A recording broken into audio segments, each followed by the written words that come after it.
I did not do none of this. There was 4 more people. All right, I'm not here. These individuals were complicit. They've made a GoFundMe to help Trey's family. If you're able to donate, anything will help. Trey was one of my friends. We're heartbroken. To know him was to love him. LLT. 16-year-old Trey Wright was shot dead on a dark country road in South Carolina. And prosecutors say it wasn't just the boy with the gun who killed him. It was his girlfriend, his classmates, his friends. 9 teenagers, yes, 9, are now charged with murder in a sickening love feud that sounds made up. But how does something so small town, a jealous fight over a girl, spiral into one of the most unprecedented murder prosecutions in South Carolina history? How do 9 kids end up legally branded as killers when only 1 pulled the trigger? And what does that mean for a tiny community where nearly everyone knows someone caught in the middle? Stick with this one because the details get heavy. June 24th this year, just after 11 p.m., a rural road outside Johnsonville, South Carolina, the kind so quiet you could hear a mosquito flying, and then gunshots. Deputies arrive minutes later and find 16-year-old Trey Wright lying in the middle of the road, riddled with bullets. In his chest, in his body, bleeding out. His life slipping away before anyone can process what just happened. On that road, when police responded, officers found 16-year-old Trey Wright on the ground. He had multiple gunshot wounds. He was taken to a hospital where he died. Yeah, his death may be summed up in 10 seconds by a news report, but the tragic butterfly effect it had on its community was just beginning to unravel. The first thing detectives noted in the report was this wasn't some random drive-by. Trey had been lured out here, told there would be a meeting, a chance to reach some sort of peace. But waiting for him was someone who didn't want peace at all, 17-year-old Devin Rapper. Devin was armed and angry. Social media posts in the weeks before painted a horrible enough picture, but we'll get to his bad boy online persona in a bit. This is Devin Rapper. He is the man who police say fired the bullets that killed Trey Wright. Devin and Trey weren't close. They followed each other on TikTok, but they weren't friends. One quick peek at their accounts and you could tell they had nothing in common. But this conflict was not over some petty dislike. You see, there was this girl, and a teen love triangle brewing into something truly stomach-turning. Neighbors didn't hear the shots until sirens were already filling the night. The Florence County Sheriff's Office immediately suspected this wasn't a spur-of-the-moment fight. These individuals were complicit in bringing Devin Scott Raper to First Neck Road near Johnsonville, knowing that Raper was armed with a firearm and intended to engage in a confrontation. So the question now wasn't just who pulled the trigger, but who else knew this was coming. And that's where this story twists, because Trey's own circle, people he trusted, were about to be named. Investigators say not only was she there, but she was the architect of her boyfriend's undoing. Police say she's the one who put a plan into motion that led to the death of this fellow teenager. Yeah, 17-year-old Gianna Kirsten Mocker was dating Trey at the time, and yet she was playing both sides. Kirsten Mocker knew that there was a rivalry between Trey Wright and Devin Raper, and deputies say that she drove Raper to meet Wright on the night of his murder, quote, knowing that Raper was armed and that there would be a confrontation for violence likely to lead to death. At first, Gianna was charged with accessory before the fact. That alone is serious. It means she allegedly helped set up the murder, knowing exactly what Rapper wanted to do. But prosecutors didn't stop there. After reviewing statements and evidence, they upgraded her charges to murder. She is now facing a charge of murder in connection to the death of Trey Wright. And here's where the community really lost it. Because while Devin, the alleged was denied bond and sits in jail, Gianna was allowed to walk free. The former cheerleader was released to home detention and cannot use the internet. Think about that for a second. Trey is dead. His girlfriend is accused of driving him to his killer. And yet she's at home, released on bond with, boo-hoo, no internet. The sheriff defended this decision, saying it was reached very methodically with prosecutors. But for Trey's family, no explanation makes sense. Trey Wright's mother tells me that she is going to get justice for her son, even if it takes everything that she's got to do it. The more Trey's mom fought for justice, the more insults her son kept getting. You won't believe what one of his so-called friends posted the next day. Before July even hit, deputies announced more arrests. 17-year-old Sydney Kearns, 18-year-old Hunter Kendall, 18-year-old Corinne Belviso, all tied to Trey's death. The investigators soon found out all of these guys were classmates. Some were cheerleading teammates too. Now it appears Belviso and Kirstenmacher were members of the same cheerleading team at a high school in Myrtle Beach. The police report made two things clear. One, these were all people Trey knew closely, people he trusted. And two, they helped deliver the gunman straight to Trey. But the worst gut punch? The betrayal that still makes Trey's family and community sick.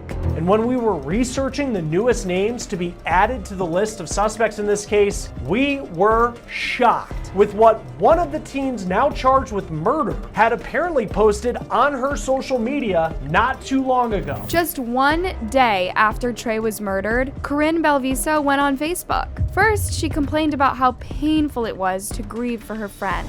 And then, she wrote this. They've made a GoFundMe to help Trey's family. If you're able to donate, anything will help. Trey was one of my friends. We're heartbroken. To know him was to love him. LLT. LLT. Long live Trey. She wrote it like a tribute. But weeks later, she was in cuffs, charged with helping set him up.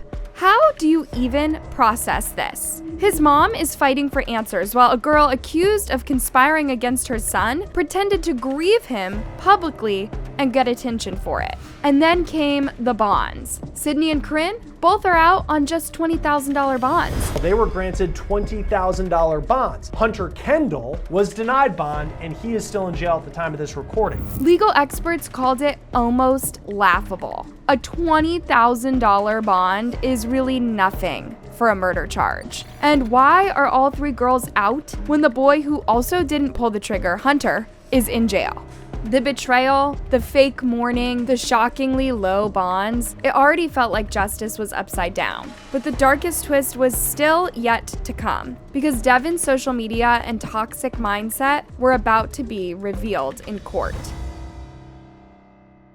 At the center of it all is the boy police say pulled the trigger, 17-year-old Devin Rapper. To anyone scrolling his TikTok, he looked like the kind of kid trying to play gangster. Middle fingers to the camera, hood up, smirking at his own captions. Speaking of captions, check this out. I wish you would have stopped giving me missed signals. But can you stop because I'm trying to get to know your friend right now? It was petty, but it also read like someone who couldn't stand being ignored or replaced. Someone with a fragile ego who needed to win all his perceived fights. And according to deputies, that control, obsession, and jealousy is exactly what pushed him to load a gun and wait for Trey. This was Trey's last TikTok. I'm just a girl. No, you're the reason I wake up and smile every day.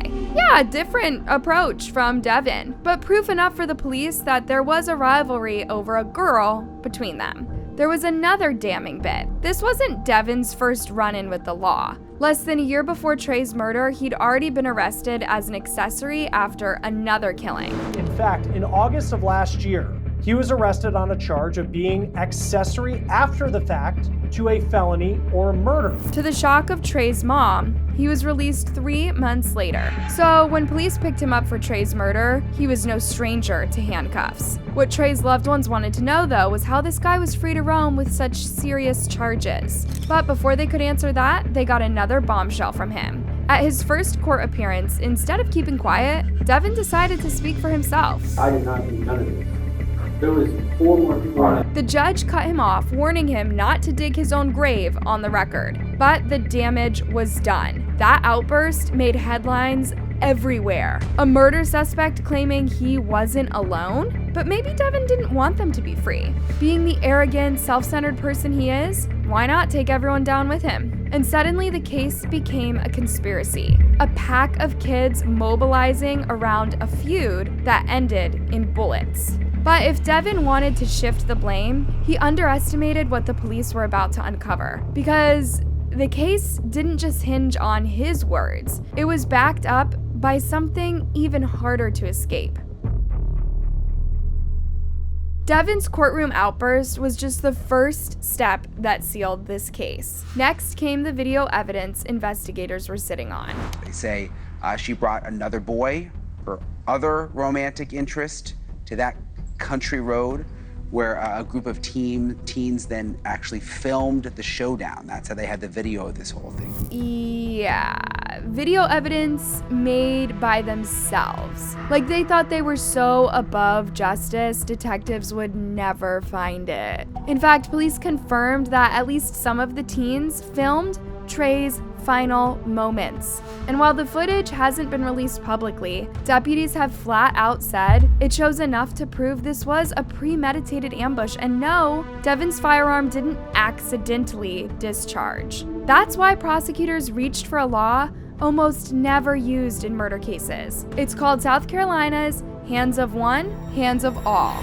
Hands of one, hands of all typically goes like this. You'll have somebody, let's say, driving a car and there's marijuana in the car. The officers pull over the driver of the vehicle, and everybody in the car is charged with, possession with marijuana with the intent to distribute. Usually it's applied in low-level busts, firearms or narcotics. This right here is a murder that's committed, and they're saying the hands of the one shooter who committed the murder is sufficient to be the hands of all of his associates who helped orchestrate the murder. Translation: if you helped Devin get to Trey knowing he had a gun, you're just as guilty of murder as the one who pulled the trigger. By August 2025, 9 teenagers were officially charged. Some are still in high school, thus their names and faces haven't been released to the public.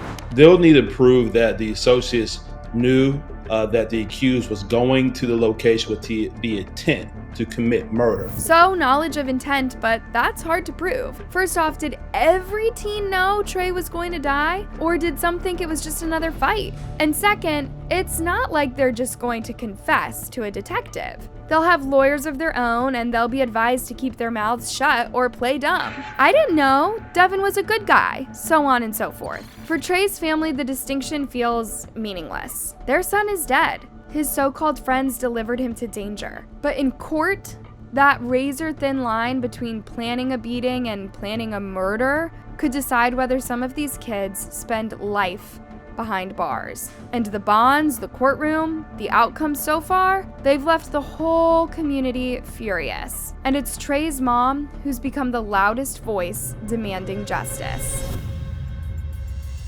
From the moment Trey's body was found on that country road, his mother has carried the fight. Trey Wright's mother tells me that she is going to get justice for her son, even if it takes everything that she's got to do it. First, she made sure everyone who knew and loved Trey came together to honor him. Those who knew Trey Wright describe him as energetic, kind, and the life of the party. Trey was unforgiving. A sea of pink and blue in the bleachers, as friends and loved ones packed the gymnasium, wearing t-shirts that said LLT for Long Live Trey. Then Trey's whole family spoke to the media, letting his killer teens know the damage they have done. I cannot stand waking up not to talk to him, not to look at his picture as he gets older. And that's the last dark twist. In a town as small as Johnsonville, every new arrest felt like a knife twisting deeper. The 9 people arrested in connection with Trey's death are all between the ages of 17 and 19 years old. Think about that, you guys. A place where maybe 100 kids total go to that school, and 9 of them are now accused killers. The outrage didn't stop at the bonds either. When some of the teens were released, after paying as little as $2,000 out of pocket on a murder charge, the whole country asked the same question. What is happening? A $20,000 bond is really nothing for a murder charge. It's easy for somebody to take care of that. Something more appropriate could have been, a $250,000 bond if you're going to give one. But brace yourselves, because it's going to take a while before we get a verdict. Prosecutors admit this case could drag on for 2 years or more. That's 2 years of rumors, plea negotiations, and that unreleased video hanging over everyone's head. Could be more evidence that's collected. You could have plea deals with the associates who may agree to plead to something less. And here's the kicker. If Devin Rapper is somehow acquitted, the whole case against the others collapses. If he's acquitted, then there's no way that his associates or his friends or whatever you want to call them, who are also charged with murder, could be charged. Their fate hangs on the trial of one boy who can't even keep his mouth shut in court. And through it all, the bigger question keeps echoing. How does a love triangle in a tiny town turn into 9 kids charged with murder? Some say that's exactly why the hands of one, hands of all law applies here. So the prosecutor could send a message to all teens who think like these ones.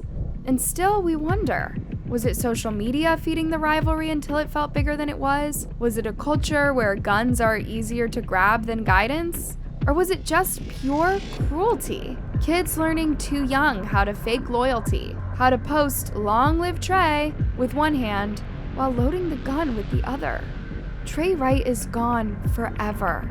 9 teens may lose their futures, and one small town is left asking itself how it raised children who think nothing of murder. So what do you think? Is charging all 9 with murder true justice, or is it a desperate show of force that risks destroying even more lives? And deeper than that, what does this case say about where our world is heading? Because if this could happen in a town like Johnsonville, then nowhere feels safe anymore.